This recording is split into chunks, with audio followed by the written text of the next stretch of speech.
Danes se je na Mariborski fakulteti za elektrotehniko, računalništvo in informatiko zgodil že 9. medijski dan.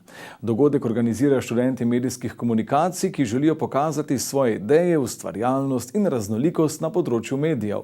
Glavna tema letošnjega medijskega dneva je bila sodelovanje in spremljanje izzivov, ki jih ponuja dinamični medijski trg.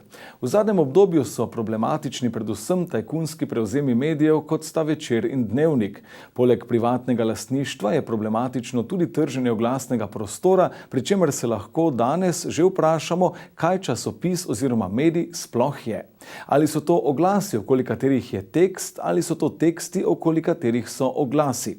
Čeprav gre za množično komunikacijo, je takšno statistično obravnavanje bralcev pripeljalo do tega, da ustvarjalci medijev zelo dobro vedo, kdo so njihovi oglaševalci, na drugi strani pa ne vedo, kdo so dejansko njihovi bralci. To pa jasno nakazuje na to, kdo v resnici določa vsebino medijev.